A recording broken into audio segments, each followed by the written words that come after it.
You're welcome back. Now, bullfighting and bull running are deeply ingrained in the culture of Spain, but after 7 people were gored to death during recent festivals, questions have been raised again about the future of these types of public events. Opponents condemn bullfighting as being barbaric, but it still has many fans in Spain, including the Prime Minister, Mariano Rajoy. Well, I'm joined now by Martin Delfin of El País. Martin, thank you very much indeed for joining us this morning. Good morning. Can you tell me, first of all, just how significant is the death toll? How much has it risen by this year? Well, right now we see a death toll of 7 people so far killed by bulls at the traditional festivals that are usually celebrated in the different Spanish towns. And this is from the start of July. And 4 of those deaths took place this past weekend, so you can just imagine how severe the issue is right now. And just to give you a little comparison, between 1924 and 2014, officially about 15 people were gored to death by bulls, and it's from, like I'm saying, like from 1924 to 2014, and all of a sudden, we see a spike to 7 this year. So it is a very, very serious issue right now, and there's cause for concern right now with animal rights activists and human rights activists now. And Martin, are these people being gored? I mean, are these members of the public who maybe have no idea of how to behave around a bull, and it's during the corridas rather than matadors being killed in the bull ring? It's difficult to tell because, yes, there obviously, we don't have the matadores who, like you said, who are being gored to death. We did have 2 serious incidents this past week when Francisco Ordóñez, a very, very famous bullfighter here, was nearly killed last week in the bull ring by being gored by a bull, obviously, and then another which made headlines, and the news photographers published it on the websites of another bullfighter by the name of El Forte, who was gored in the neck. And fortunately, he has survived, and he's in critical condition right now. So mainly, to go back to your question, yes, a lot of times these are people who are just, people of the public who are just running with the bulls or taunting the bulls at these public festivals and so forth.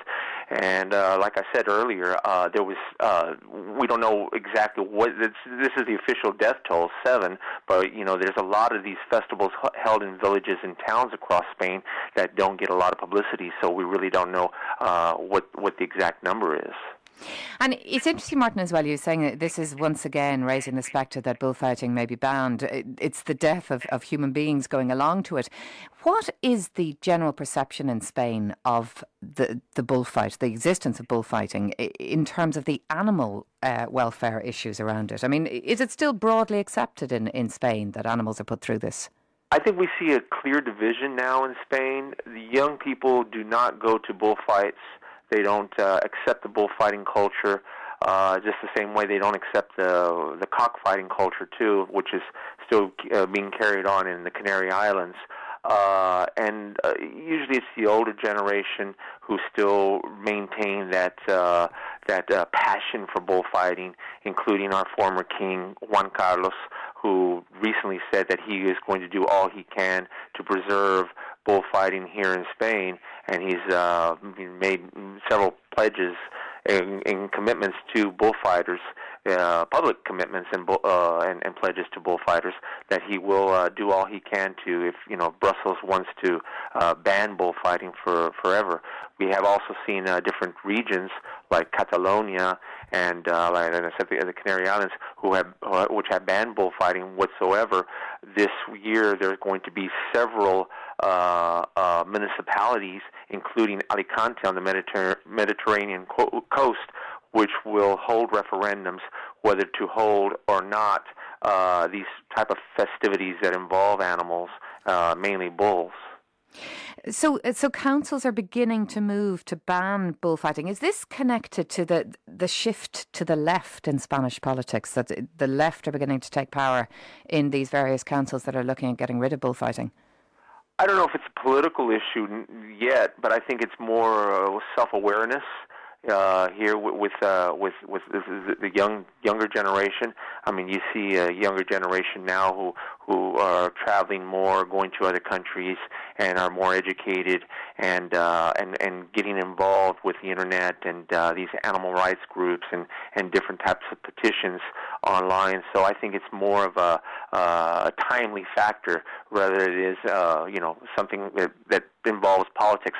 Obviously, the leftist politicians do want to ban bullfighting, and they have said this, and they plan to present this in their platform with the upcoming elections in November or December, whenever they're going to be called. And Marta, is it correct that bullfighting, it's not really seen as a sport in Spain, it's more of an art, that it's covered in the arts pages of newspapers? Is that still correct? It's correct. It's covered in the culture pages of the newspaper. I mean, it's not like soccer or American football where one goes and reports on a minute by minute. It is a craft to report on bullfighting, and something very, very, very. I mean, if you do read Spanish, I mean, it is something very, very, very passionate. The way the bullfighting writers report on these events, and it still has its following, especially with the older generation, and they do read the newspapers just for bullfighting. Really? So it's almost like a performance. Is that the way it would be covered? The performance of the matador, the performance of the bull as well? Like a ballet performance, yes. That's a good way of putting it.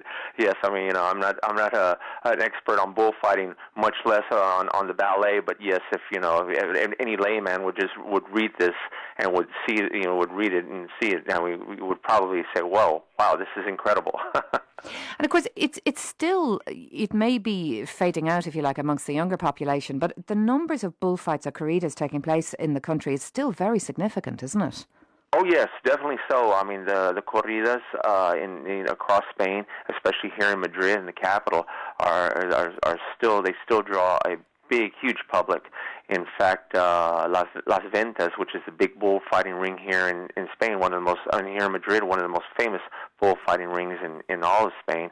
I mean, they even just charge you 14 euros just to go in and tour the bull ring. I mean, it's like almost going to Santiago Bernabeu, where Real Madrid has its, that's where Real Madrid is based. And when they charge you 22 euros just to tour the stadium, they charge 14 euros just to tour the bull ring. So you can imagine how significant that is. And what would you pay then to actually go to a bullfight? Do you know? Well, that's a good question, because that's one of the things that has been discussed more or less, because you can usually pay some depending on where you're going to sit, you can pay anywhere between 10 to 150 euros just for an afternoon event, which is a steep price, no doubt. And obviously, it's also based on whether you're going to sit in the shady area or the sunny area. So it's the seats do matter. And Martin, when it comes to the animal welfare issues around it, I mean, obviously there are tens of thousands of bulls killed every year in Spain, but there are also the horses that are involved, the picadors. How big a movement is there now opposing bullfighting within Spain itself, not coming from Europe? Well, like I said earlier, cockfighting is very, very big in the Canary Islands. In fact, there was a movement to ban cockfighting throughout Spain, and it remained in the Canary Islands because it was deemed part, quote-unquote, part of the Canary Islands culture. And this is you see this happening in other places, in other regions, especially in the United States and Louisiana, when they tried to ban cockfighting too. But cockfighting was deemed part of the state's culture. We have different animal events, unfortunately, that I should say, festivals that involve animals that are pretty much tortured and taunted, and including horses, roosters, bulls, and in some cases even dogs.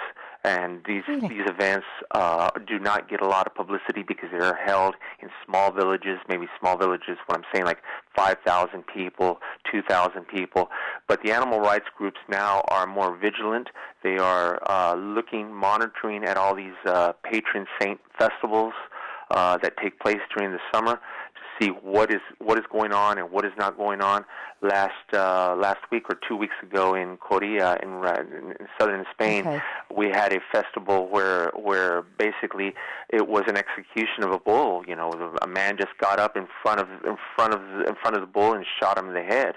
And apparently the man who shot him in the head, his father had been gored by that bull earlier. So it's part of that little town's festival that they shoot the bull in the head. Just shoot a bull. I have to say it's extraordinary listening to you, Martin, describing this. But we're out of time, I'm afraid. We're going to have to leave it there. But thank you very much indeed, Martin Delphine of El País, for joining us this morning.